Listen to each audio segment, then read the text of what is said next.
Selamat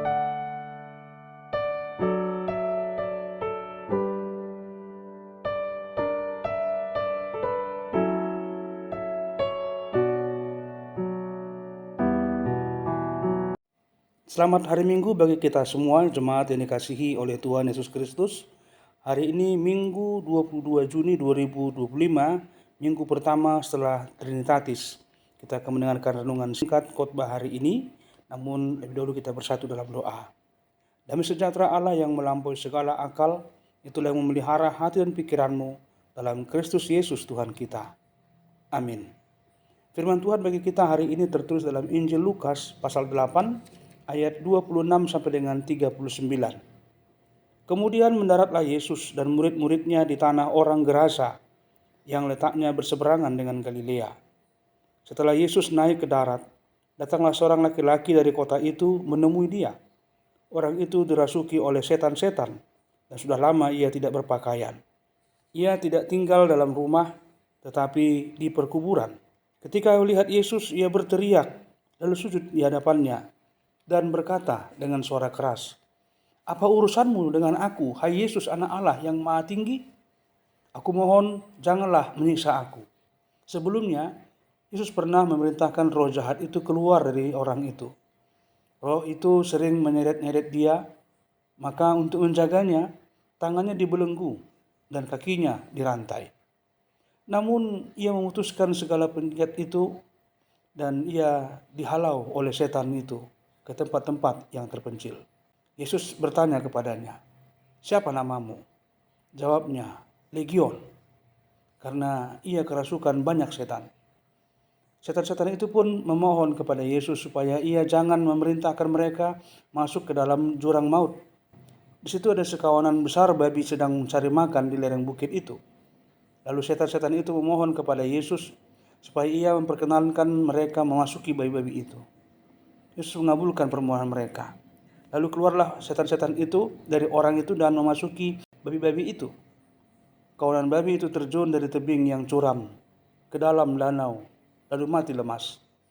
Setelah penjaga-penjaga babi itu melihat apa yang telah terjadi, mereka lari dan menceritakan hal itu di kota dan di desa-desa sekitarnya.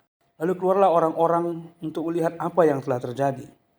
Mereka datang kepada Yesus dan mereka menjumpai orang yang telah ditinggalkan setan-setan itu duduk dekat kaki Yesus, telah berpakaian dan sudah waras. Mereka pun merasa takut. Orang-orang yang telah melihat sendiri hal itu memberitahukan kepada mereka bagaimana orang yang dirasuk setan itu telah diselamatkan. Seluruh penduduk daerah Gerasa pun meminta Yesus meninggalkan mereka, sebab mereka sangat ketakutan. Lalu naiklah ia ke dalam perahu dan kembali. Orang yang telah ditinggalkan setan-setan itu meminta supaya ia diperkenankan menyertainya. Namun Yesus menyuruh dia pergi, katanya, "Pulanglah ke rumahmu dan ceritakanlah segala sesuatu yang telah dilakukan Allah kepadamu." Orang itu pun pergi ke seluruh kota dan memberitahukan segala sesuatu yang telah dilakukan Yesus atas dirinya. Demikian pembacaan firman Tuhan. Jemaat Tuhan, pada masa ini atau zaman saat ini, tidak sedikit orang yang hidup dalam tekanan mental, mengalami kecanduan atau perasaan yang tidak berdaya, dan seperti terbelenggu oleh hal-hal yang merusak hidup mereka. Baik itu trauma masa lalu, kebiasaan-kebiasaan buruk, atau pengaruh jahat lainnya yang tidak terlihat. Kita menyaksikan betapa manusia bisa kehilangan jati dirinya, kehilangan damai sejahtera, bahkan merasa tidak layak dan ditolak oleh lingkungannya. Dunia menawarkan banyak solusi, tetapi hanya Yesus yang mampu memberi kelepasan sejati kepada kita. Inilah yang menjadi inti dari khotbah hari ini. Yesus berkuasa menaklukkan roh jahat dan memulihkan hidup manusia. Dalam khotbah minggu ini kita bertemu seorang pria yang dirasuki banyak roh jahat. Ia dikucilkan, tinggal di daerah pekuburan, dan tidak bisa dikendalikan oleh siapapun.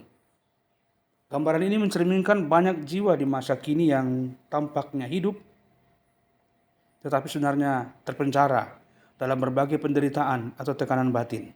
Namun ketika Yesus hadir, roh-roh jahat itu tunduk dan pria itu dibebaskan. Kuasa Yesus nyata dan tidak terbatas. Tidak ada kuasa yang dapat menghalangi atau menandinginya. Yang luar biasa, Yesus tidak hanya mengusir roh-roh jahat, tetapi juga memulihkan martabat pria itu. Ia kini duduk di kaki Yesus dengan berpakaian dan dalam keadaan sudah waras. Inilah karya keselamatan yang sempurna oleh Yesus. Yesus bukan hanya menyembuhkan luka jiwanya, tapi juga memulihkan relasi antara dia dengan sesamanya dan juga dengan Allah. Ia menjadikan kita ciptaan yang baru, yang hidup dalam terang dan bukan dalam kegelapan dunia ini. Jemaat Tuhan, namun respon orang-orang di daerah itu justru menolak Yesus karena mereka merasa ketakutan. Mereka lebih memilih kehilangan satu nyawa yang pulih daripada kehilangan babi-babi mereka. Ini mengingatkan kita bahwa tidak semua orang siap menerima kehadiran Yesus. Jika hal itu menjadi mengganggu kenyamanan hidupnya atau mengusik kepentingan duniawinya. Tetapi pria yang disembuhkan itu justru ingin mengikuti Yesus. Dan Yesus menyuruhnya untuk tetap kembali ke rumahnya, agar ia dapat memberitakan tentang perbuatan-perbuatan Allah dalam hidupnya, terlebih dalam memulihkan kondisinya pada saat itu. Itulah bukti kasih Allah, kasih Tuhan kepada manusia. Ia menjadi saksi kuasa Allah di tempat yang sebelumnya telah menolak dirinya. Maka pesan bagi kita hari ini jelas. Tidak ada ikatan, tidak ada dosa atau kuasa jahat yang lebih besar daripada kuasa Kristus. Dia datang untuk memerdekakan kita. Dia datang untuk menyelamatkan kita. Dan dia datang untuk membarui kita. Maka jangan menyerah kepada kegelapan atau kekakuan dan juga hal-hal lainnya dalam dunia ini. Serahkan hidup kepada Yesus, karena dia akan memulihkan kita seperti pria yang di Gerasa itu. Kita pun dipanggil untuk menjadi saksi kasih dan kuasa Tuhan dalam keluarga kita, dalam gereja kita, dalam masyarakat kita, dan dalam kehidupan kita di dunia ini. Amin. Tuhan Yesus yang penuh kuasa dan kasih, kami datang kepadamu dengan segala kelemahan, keterbatasan, dan pergumulan kami. Kami percaya bahwa hanya Engkaulah yang mampu membebaskan kami dari setiap kuasa kegelapan dunia ini, dari semua ikatan-ikatan yang menyesakkan kami. Pulihkanlah kami, dan jadikanlah kami saksi bagi kehidupan ini untuk menyatakan kasih-Mu, kuasa-Mu, dan anugerah-Mu dimanapun kami berada, agar banyak orang yang menjadi percaya dan diselamatkan oleh pemberitaan itu. Dalam nama Yesus Kristus kita berdoa dan bersyukur kepadamu. Amin. Selamat beribadah, selamat hari Minggu bagi kita semua. Tuhan Yesus memberkati kita. Salam.